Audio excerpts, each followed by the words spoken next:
श्री शिवाय नमस्तुभ्यम हर हर महादेव। दोस्तों, माताएं बहनों, आप सभी लोग जानते हैं कि 30 जून 2026 यानी मंगलवार को पड़ रही है ज्येष्ठ मास की प्रतिपदा तिथि।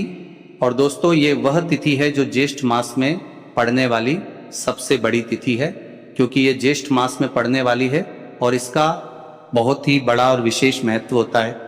पूज्य गुरु जी ने कहा है कि अगर कभी भी मौका लग जाए और ज्येष्ठ मास की प्रतिपदा तिथि मंगलवार को पड़ जाए तो आप लोगों को एक चुटकी सिंदूर का उपाय तो अवश्य ही करना चाहिए। इन दोनों का संयोग बहुत ही कम आता है।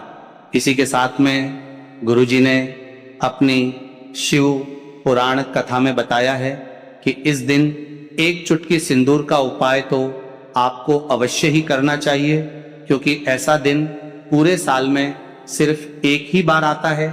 और दोस्तों, आप सभी लोग जानते हो कि मंगलवार का अगर सबसे बड़ा उपाय है तो एक चुटकी सिंदूर वाला उपाय है। तो दोस्तों, इस मंगलवार प्रतिपदा तिथि के दिन आप लोगों को एक चुटकी सिंदूर वाला उपाय को जरूर करना है। बहुत सारे लोग होंगे जिन लोगों ने इस उपाय को ना किया हो, मतलब पूरा साल निकल गया, उन्होंने किसी भी दिन इस एक चुटकी सिंदूर वाला उपाय को ना किया हो। पर दोस्तों, आपके पास एक आखिरी मौका बचा हुआ है जो कि 30 जून के दिन है। तो इस दिन आप लोगों को इस वाले उपाय को जरूर कर लेना। भले ही आपने पूरे महीने भर इस उपाय को न किया हो, पर अगर आपने इस ज्येष्ठ मास के मंगलवार के दिन अगर इस वाले उपाय को कर लिया तो आपको इस उपाय को करने का वो फल मिलेगा जिसकी आपने कभी कल्पना भी नहीं करी होगी। इसीलिए आप लोग इस वाले उपाय को एक बार जरूर कर लेना है, ताकि आप लोगों के हाथ से यह मौका ना जा सके और आपको इस उपाय को करने का फल मिल सके।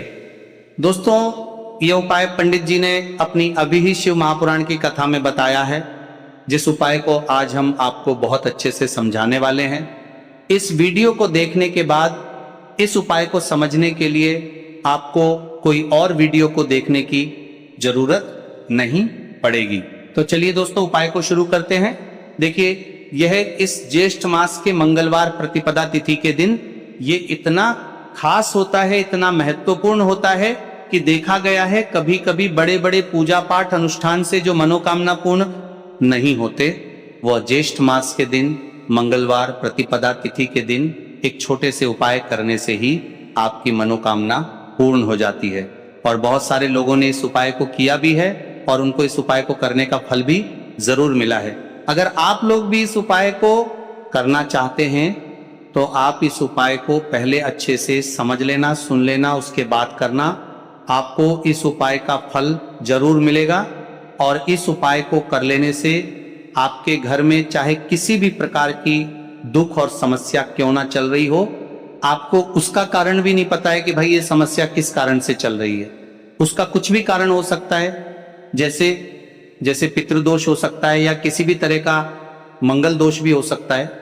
तो इस दिन आप लोगों को ये वाला उपाय कर लेना है। ये एक ऐसा उपाय है जिस उपाय को अगर किसी विशेष दिन पर किया जाए तो भाई उस विशेष दिन का जो फल है वो तो मिलता ही मिलता है, पर हमने उस दिन पर इस उपाय को किया है तो हमें उससे भी बड़ा फल मिलता है और फल बहुत जल्दी मिलता है, क्योंकि आप इस उपाय को बहुत ही बड़े और विशेष दिन पर कर रहे हो। तो चलिए अब उपाय के बारे में बात करते हैं, लेकिन उससे पहले आप लोगों को यह जानना आवश्यक है कि आखिर ये उपाय किस समय करना है, किसको करना है और कैसे करना है। तो चलिए हम आगे आपको वीडियो में एक एक करके बता देते हैं।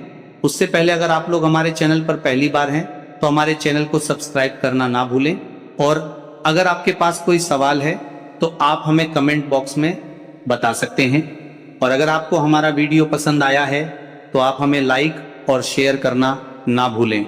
और अगर आपको हमारे चैनल की जानकारी चाहिए तो आप हमें फॉलो कर सकते हैं। और अगर आपके पास कोई प्रश्न है तो आप हमें कमेंट बॉक्स में बता सकते हैं, और कमेंट बॉक्स में श्री शिवाय नमस्तुभ्यं ओम नमः शिवाय जरूर टाइप कर देना। तो दोस्तों, इस एक चुटकी सिंदूर वाला उपाय को हमें इस मंगलवार प्रतिपदा तिथि के दिन कैसे करना है, किसको करना है, किस समय करना है और कहां पर करना है, ये सारे सवालों के जवाब आपको इस वीडियो में मिल जाएंगे। और जो ये वीडियो देखेगा भाई उसको एक चुटकी सिंदूर वाला उपाय जरूर करना चाहिए, क्योंकि इस दिन पर एक चुटकी सिंदूर का बहुत ही बड़ा और विशेष महत्व होता है। और जब बात आ जाए एक चुटकी सिंदूर की तो ये सोने पर सुहागा वाली बात हो जाती है और ये एक बहुत ही बड़ा उपाय हो जाता है इस मंगलवार प्रतिपदा तिथि का। तो अब दोस्तों इस एक चुटकी सिंदूर वाला उपाय को आखिर करना किसको है, सबसे पहले हम लोग वो बात जान लेते हैं। तो देखो, घर की जो बड़ी बड़ी माताएं बहनें होती हैं, उन माताओं बहनों में से कोई भी एक बड़ी माता बहन इस वाले उपाय को कर सकती है। और दोस्तों अगर आप चाहे तो अपने घर में से सभी सदस्यों को भी इस उपाय को करवा सकते हैं। अगर किसी व्यक्ति की खुद की कोई मनोकामना है, खुद की कोई दुख और परेशानी है जो कि वो अपने लिए ही करना चाहता है, इस वाले उपाय को तो वो खुद अपने लिए भी कर सकता है। बाकी अगर कोई घर में से ऐसा है जो कि अपने पूरे घर परिवार की सुख और शांति के लिए ये वाला उपाय करना चाहता है, तो भाई वो भी करना चाहता है, तो अभी करना चाहता है, सकता है, उसमें भी कोई दिक्कत वाली बात नहीं है। कहने का मतलब ये है कि इस उपाय को हर सदस्य भी कर सकता है और पूरे घर परिवार के सदस्य के लिए घर की बड़ी माताओं बहनों में से कोई एक माता बहन भी कर सकती है। माताएं बहनें अगर घर में उपस्थित ना हो या ये वाला उपाय ना कर पा रही हो तो फिर घर का कोई बड़ा सदस्य भी इस एक चुटकी सिंदूर वाला उपाय को कर सकता है, चाहे फिर वो पुरुष ही क्यों ना हो, उसमें कोई भी दिक्कत वाली बात नहीं है। अब दोस्तों जो अगला प्रश्न निकल कर आता है वो ये आता है इसको लेकर कि आखिर इस उपाय को हमें किस समय करना है, सुबह के समय करना है कि शाम के समय करना है। तो देखो, इस वाले उपाय को आप लोग सुबह के समय भी कर सकते हो और शाम के समय प्रदोष काल में भी कर सकते हो। अब अगर आप पूछो कि भाई साहब सबसे उत्तम समय कौन सा रहेगा इस एक चुटकी सिंदूर वाला उपाय को करने का, तो हम आपसे बस यही कहेंगे कि इस उपाय को आप सुबह के समय करेंगे तो ज्यादा बेहतर होगा। बाकी अगर प्रदोष काल के समय भी करेंगे तो भी अच्छा होगा, उसमें कोई भी दिक्कत वाली बात नहीं है। तो अब दोस्तों जो अगली सबसे बड़ी और महत्वपूर्ण बात आती है वह ये आती है कि सुबह अगर हम उपाय को करेंगे तो हमें कितने बजे से लेकर कितने बजे तक के बीच में करना है, और शाम के समय प्रदोष काल में करेंगे तो हमें कितने बजे से लेकर कितने बजे तक के बीच में करना है। तो देखो, सुबह जितनी जल्दी हो सके आप उपाय को करने की कोशिश करना। बाकी अगर कारणवश लेट भी हो जाओ, थोड़ी देर भी हो जाए तो 10 या 11:00 बजे तक भी आप उपाय कर लेना, पर 12:00 बजे से ज्यादा देरी ना हो, ठीक है, इस बात का ध्यान रखना। उसके बाद में दोस्तों अगर शाम के समय प्रदोष काल की बात करें, प्रदोष काल का जो समय है होता है वो शाम के 6:00 बजे से शुरू हो जाता है। मतलब शाम के 6:00 बजे से लेकर शाम के 6:00 बजे से रात के 8:00 बजे के बीच का जो समय होता है ये समय प्रदोष काल का समय होता है। तो इस उपाय को 7 या 8:00 बजे के बीच में भी कर सकते हो, मतलब आप कभी भी इस वाले उपाय को कर सकते हो, उसमें कोई भी दिक्कत वाली बात नहीं है। तो ज्येष्ठ मास का महीना ही है जो आपको धन दौलत पुण्य दोनों ही देने वाला है। ज्येष्ठ मास के महीने में तुलसी का पूजन करके, श्री हरि विष्णु से जुड़े हुए कुछ उपाय करके आप अपने जीवन की निर्धनता, धन से जुड़ी समस्याएं, कर्जे से जुड़ी समस्याओं को हमेशा के लिए दूर कर सकते हैं। भगवान विष्णु को तुलसी अति प्रिय है, इसीलिए उनकी पूजा में भी विशेष रूप से हम तुलसी का उपयोग करते हैं। और बिना तुलसी दल के, बिना तुलसी मैया के श्री हरि विष्णु की पूजा और उनका भोग दोनों ही अधूरे होते हैं। इसीलिए ज्येष्ठ मास के महीने में ऐसा उपाय आपको बताने वाले हैं जिसे करने से श्री हरि विष्णु की असीम कृपा आपको मिलेगी और मां तुलसी से ऐसा आशीर्वाद मिलेगा। जीवन का हर दुख, हर कष्ट, गरीबी, निर्धनता, कर्जे से जुड़ी समस्याएं, सब कुछ ही आपके जीवन से दूर हो जाएगा और सुख, समृद्धि, धन, वैभव, ऐश्वर्य, सब कुछ आपको अपने जीवन में आसानी से मिलने लगेगा। तो चलिए बात कर लेते हैं कि कौन सा उपाय है, तुलसी के पौधे में कौन सी चीज आपको रखनी है और इस उपाय को किस समय करना है।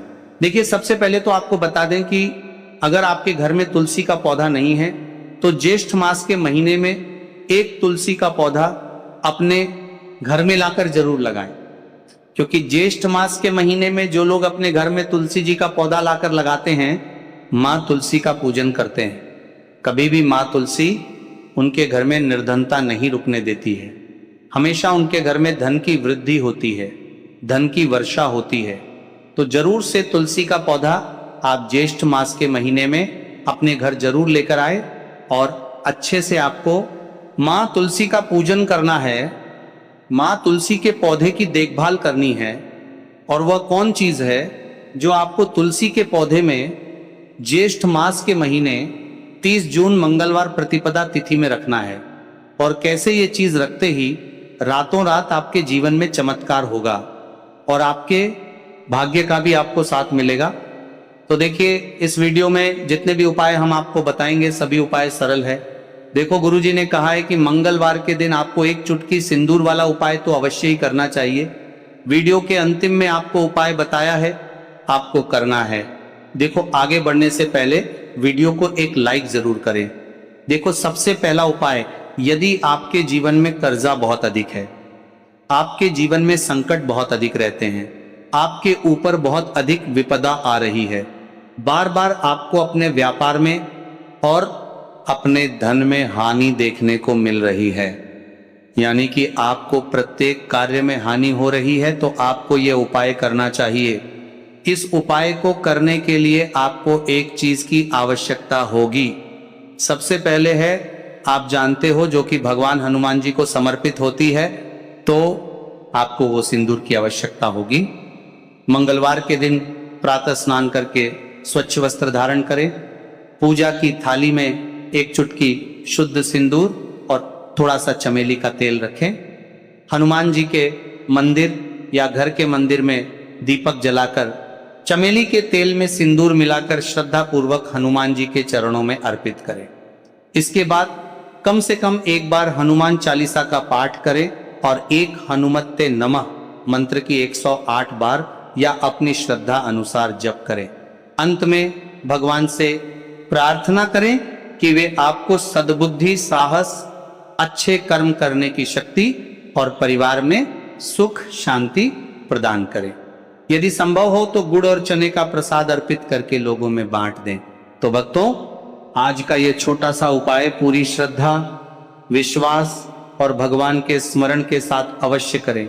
याद रखिए, किसी भी उपाय का सबसे बड़ा आधार सच्ची भक्ति, अच्छे कर्म और सकारात्मक भावना होती है। अगर आपको ये जानकारी अच्छी लगी हो तो वीडियो को लाइक करें, अपने परिवार और मित्रों के साथ जरूर साझा करें ताकि वे भी इस धार्मिक जानकारी का लाभ ले सकें। कमेंट में जय श्री हनुमान या हर हर महादेव अवश्य लिखें।